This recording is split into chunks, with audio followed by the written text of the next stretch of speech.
Bismillahirrahmanirrahim. Kajian buku Kuantum Ikhlas karya Bapak R.B. Sentanu. Ini pada bab 1, judulnya adalah Makin Dalam, Makin Halus, Makin Dahsyat. Ini mengacu pada subjudul di bab itu adalah memasuki realitas kuantum. Jadi realitas yang semakin dalam tingkatannya, mulai dari benda, molekul, atom, partikel atom, kuanta atau quark, kemudian energi. Semakin halus realitas yang dimasuki, justru kekuatannya semakin dahsyat. Bismillahirrahmanirrahim.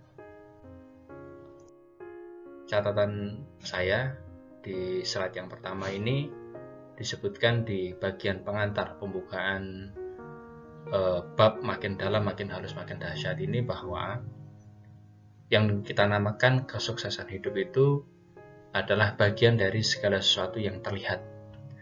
Artinya, misalkan kita ingin mencapai suatu prestasi, ingin memiliki sesuatu, menjadi sesuatu, melakukan sesuatu, itu adalah sesuatu yang bisa kita indrakan, bisa terindrawi, khususnya menggunakan indera visual, penglihatan, indera pendengaran, indera meraba, indera penciuman.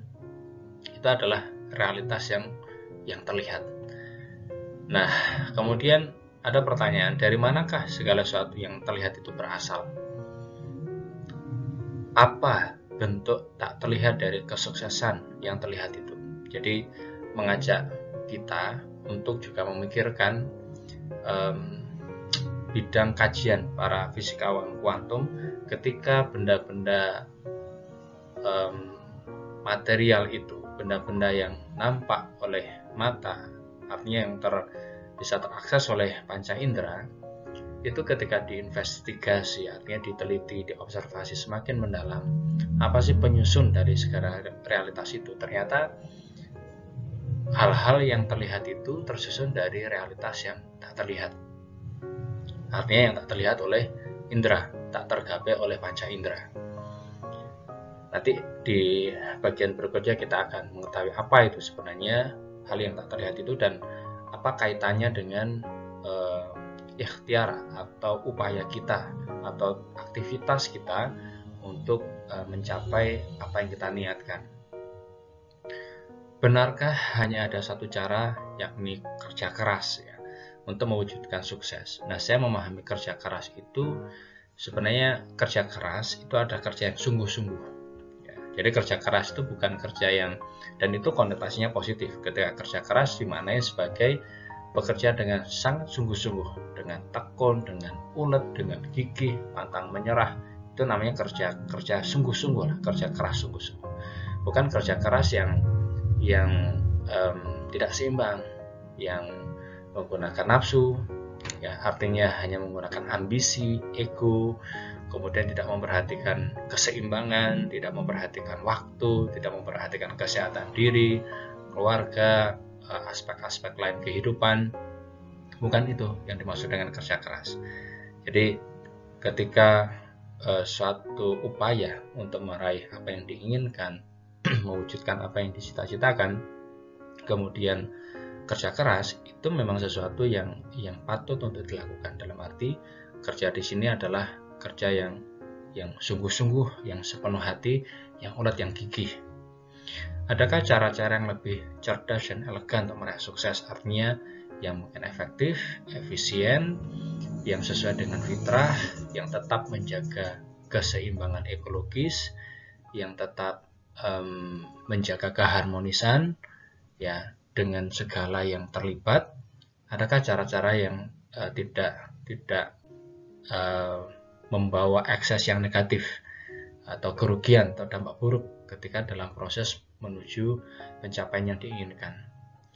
Kemudian ajakan dari Pak Nunu untuk kita keluar dari comfort zone, artinya keluar dari pola pikir yang sudah biasa selama ini di masyarakat, bahwa untuk mencapai sesuatu harus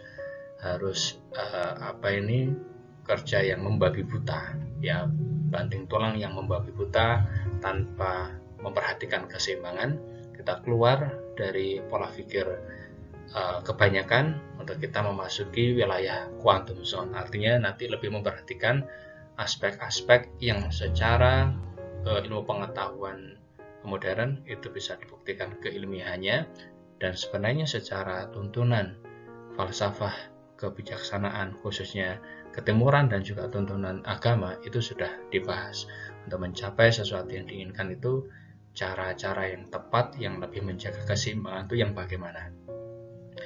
Merevolusi cara pandang kita tentang arti dan juga strategi untuk mencapai apa yang kita niatkan atau yang kita inginkan, dan juga bisa merasakan kebahagiaan dalam hidup. Di bab ini kita akan dikenalkan tentang suatu realitas alam semesta yang sudah sepatutnya kita bisa lebih kelola dan perhatikan. Artinya realitas yang tampak juga kita kelola, kita ikuti sesuai dengan sunatullahnya, tapi realitas yang tak tampak, yakni realitas kuantum, realitas yang lebih halus, lebih mendalam daripada realitas yang tampak, juga kita perhatikan, kita olah, kita kelola. Nah, ini subjudul pada bab tadi adalah memasuki realitas kuantum, kenyataan kuantum. Kemudian ada kutipan dari firman Allah dalam Al-Quran yang kurang lebih maknanya tidak luput dari pengetahuan Tuhan atas segala sesuatu, walau hal itu hanya sebesar atom atau sebesar kuanta di bumi maupun di langit, di alam semesta ini. Artinya di kitab suci kita, agama Islam, sudah disebutkan bahwa yang namanya realitas alam semesta ini ada realitas yang terhalus, yang mungkin tidak tergapai oleh indera penglihatan, tetapi realitasnya ada, dan pengetahuan Tuhan meliputi segala sesuatu itu. Kemudian ini kita diajak untuk memahami tentang fisika klasik dan juga fisika kuantum. Fisika klasik atau fisika Newtonian ini lebih berfokus pada benda-benda solid yang terlihat oleh mata, artinya terakses oleh panca indera kita. Sedangkan fisika kuantum ini sudah tidak terakses oleh panca indera, tetapi secara realitas itu ada. Fisika Newtonian atau fisika klasik itu fokus pada observasinya pada benda-benda yang tergapai oleh indera tadi, yang terlihat, yang tersentuh, yang terdengar. Sedangkan fisika kuantum mengobservasi, menjelaskan, menginvestigasi, meneliti tingkah laku partikel atau kuanta yang tak tergapai oleh indera.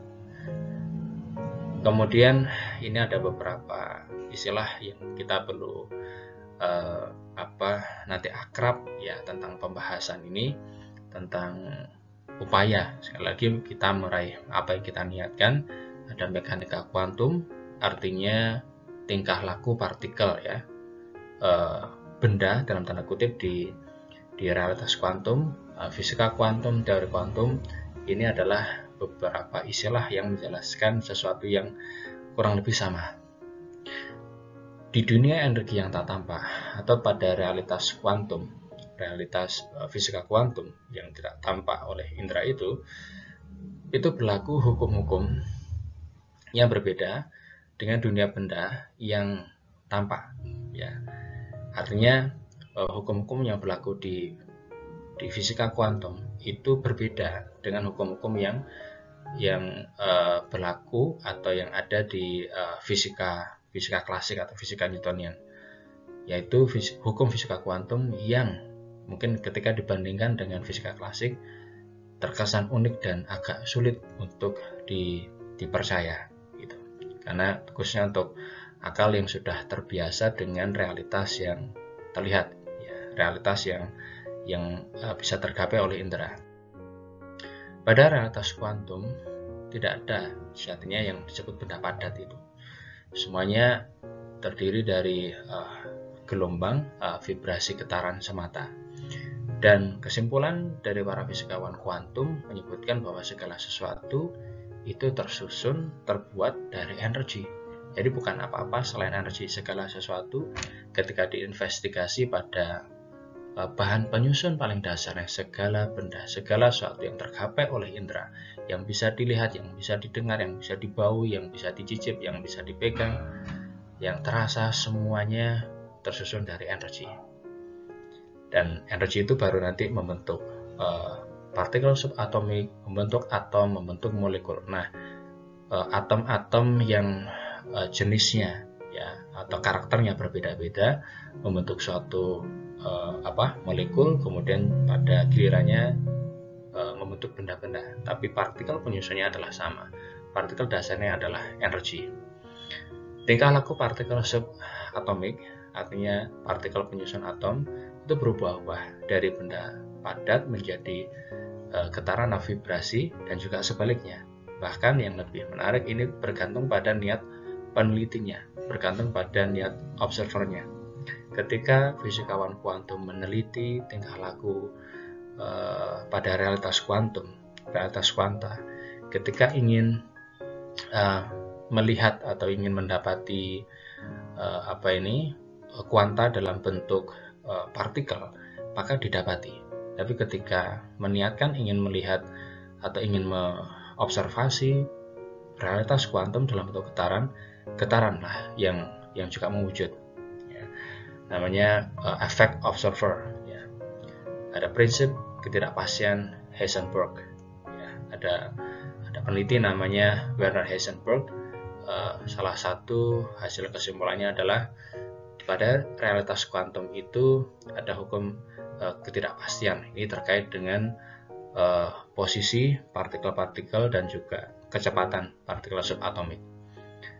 Ada juga hukum non-lokalitas yang mungkin tadi agak sulit kita percaya ketika menggunakan pemahaman klasik ya, bahwa unsur terkecil dari segala sesuatu itu ada di sini sekaligus di mana-mana.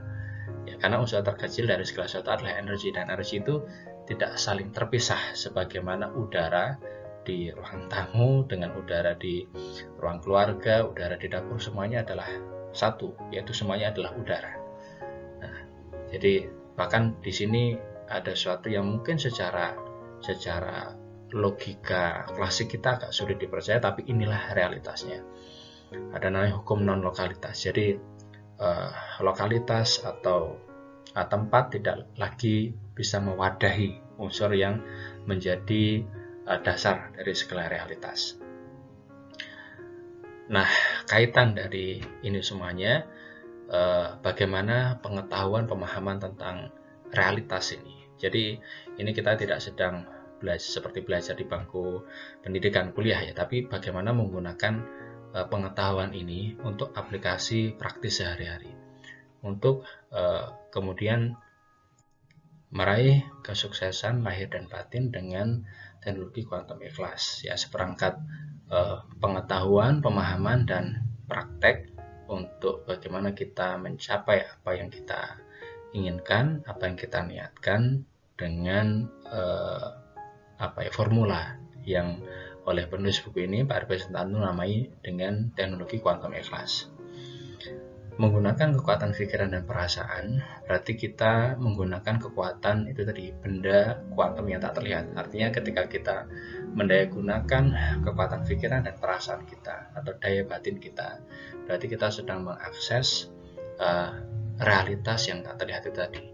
Dan di sini sangat penting sekali ya benang merahnya atau kaitannya ketika kita berdoa, ketika kita memiliki harapan, ketika kita memiliki niat-niat ya, doa yang sangat sungguh-sungguh, sangat tulus, itu kita tidak sedang melakukan tindakan yang sia-sia. Ketika kita mengakses daya batin kita, berarti kita sedang mengakses realitas yang menjadi sumber dari segala realitas yang tampak secara indrawi ini. Jadi kegiatan saat kita berdoa, kita menyampaikan niat-niat kita, harapan kita, pikiran-pikiran yang baik, kita memancarkan frekuensi yang baik, ya itu semuanya adalah sesuatu yang signifikan, ya, yang berdampak, yang penting, ya, yang sangat berefek terhadap pada gilirannya pada realitas yang kemudian bisa kita indrakan. Ya, jadi sekali lagi saat kita menggunakan daya batin kita, pikiran dan perasaan kita, kita berarti sedang menggunakan mengakses kekuatan dari realitas kuantum yang tidak tertangkap oleh indera itu.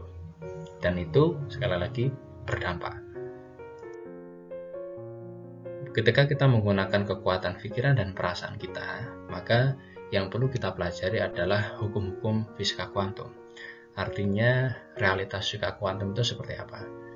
Ya, hukum-hukum yang berlaku atau pengaturan yang ada di fisika kuantum. Kemudian kita menyesuaikan diri, ya, sehingga kita efektif saat kita mengakses realitas yang lebih dalam itu, yaitu realitas kuantum itu.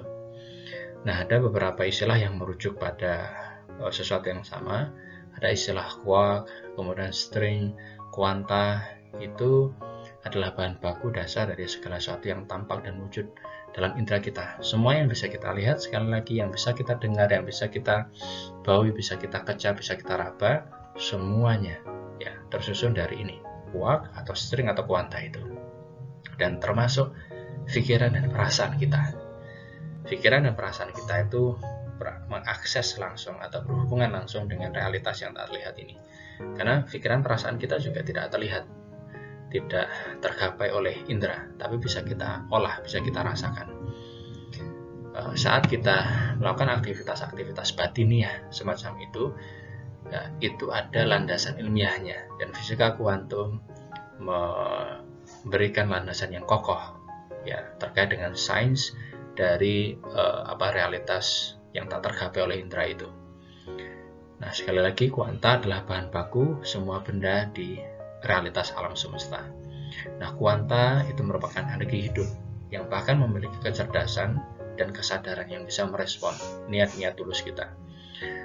Oke, tadi seperti saya sampaikan bahwa semua benda di alam semesta, semuanya, apapun yang bisa kita sebutkan, semuanya itu tersusun dari, namanya benda, tersusun dari molekul-molekul penyusunnya. Dan molekul itu tersusun dari atom. Atom tersusun dari partikel-partikel subatomik, ada proton, ada elektron, ada neutron. Kemudian partikel subatom itu tersusun dari kuanta, dan kuanta itu terbuat dari energi. Jadi realitas paling dasar, penyusun dasar dari segala sesuatu adalah energi. Dan energi hanya bisa kita rasakan secara batin, ya. Bisa kita rasakan energi itu bisa kita rasakan, ya, secara fisik maupun secara secara batinnya bisa kita rasakan energi itu. Kuanta merupakan vibrasi energi yang sekali lagi yang tak terlihat oleh mata. Jadi kita dikenalkan bahwa ada realitas yang tak tergapai oleh indera, yang tak terlihat oleh mata, tak terdengar oleh telinga, ya, tidak tersentuh oleh indera peraba, tetapi realitas itu ada dan kekuatannya sangat dahsyat. Karena itu di awal bab disebut justru semakin dalam, semakin halus realitas yang kita akses, itu semakin dahsyat, semakin kuat, ya, potensi kekuatan powernya. Kemudian pembahasan dari ini semuanya disimpulkan oleh Pak Herbert Sentanu bahwa artinya apa? Arti ini semuanya apa? Yaitu Anda dapat mengatur kuanta atau energi yang menjadi penyusun suatu benda, suatu realitas, ya, suatu kenyataan hidup, sehingga benda, realitas atau kenyataan itu bisa berubah dengan lebih cepat sesuai dengan yang kita niatkan. Jadi realitas hidup yang saat ini sedang kita jalani itu punya akses, punya koneksi langsung dengan pikiran dan perasaan kita. Ketika kita menyampaikan niat-niat kita, maka ada potensi untuk itu semuanya merespon apa yang kita niatkan. Yaitu di dalam Al-Quran kita juga mengetahui bahwa Allah tidak mengubah keadaan seseorang, suatu kaum, sampai dia mengubah keadaan yang ada di dalam dirinya sendiri. Jadi ini ada poin yang sangat penting yang mungkin membedakan pemahaman kita umat Islam dengan yang lain, bahwa kita memahami bahwa yang mengubah semuanya ini, mengubah realitas yang sedang kita ikhtiarkan ini, yang menjadi tentunya lebih baik, semakin baik, itu bukan kita, tapi yang maha mengatur segala sesuatunya. Artinya tidak ada suatu kekuasaan mutlak pada diri kita. Ketika kita sudah mempraktekkan, misalkan berpikir positif, berdoa, punya niat positif, kemudian realitas sekitar kita atau realitas hidup kita pasti berubah. Tidak bisa kita memastikan itu, karena wilayah ketika kita melakukan itu adalah wilayah ikhtiar. Sedangkan perubahan atau hasil itu bukan wilayah kita. Itu adalah ketentuan dari Tuhan Yang Maha Esa, Sang Pencipta. Nah, itu. Jadi kita hanya pada wilayah berikhtiar saja. Termasuk tidak hanya berikhtiar dengan tangan dan kaki kita, tapi juga berikhtiar dengan pikiran dan perasaan kita. Tidak hanya kita berikhtiar dengan tubuh fisik kita, tapi kita juga berikhtiar dengan daya batin kita. Pada slide terakhir disebutkan bahwa semua benda atau realitas yang terlihat sejatinya hanyalah susunan sekali lagi energi kuanta yang itu tercipta akibat keterbatasan indera kita. Mengapa disebut keterbatasan indera? Karena segala realitas itu ketika dilihat menggunakan suatu alat, ya misalkan partikel akselerator atau mikroskop, alat penglihatan lah, alat yang bisa melihat realitas yang mendalam, itu semuanya adalah tersusun dari energi. Sedangkan mata kita ya terbatas, tidak bisa melihat di luar range mata kita, seperti telinga kita juga tidak bisa mendengar range di bawah 20 atau lebih dari 20.000 Hz ya. Padahal realitasnya ada, tapi indera kita terbatas. Semua benda sekali lagi tersusun dari kuanta. Ini berulang-ulang poin ini disampaikan agar betul-betul bisa kita pahami. Nah, sekali lagi di realitas kuantum segala sesuatunya juga otomatis menyatu. Tidak ada sekat pemisah satu sama lain. Semuanya tersusun dari energi yang satu, saling berinteraksi, saling terkoneksi, bahkan energi ya satu itu energi. Semuanya saling menyatu dan satu energi, gak saling terpisah. Ya, tidak ada energi ini dengan energi ini. Kalau ketika ada energi satu dengan energi yang lainnya, berarti ada yang pemisah. Nah, pemisah ini apa? Ya, tidak ada realitas. Unsur paling dasar dari segala realitas adalah energi. Satu, menyatu. Tidak saling terpisah.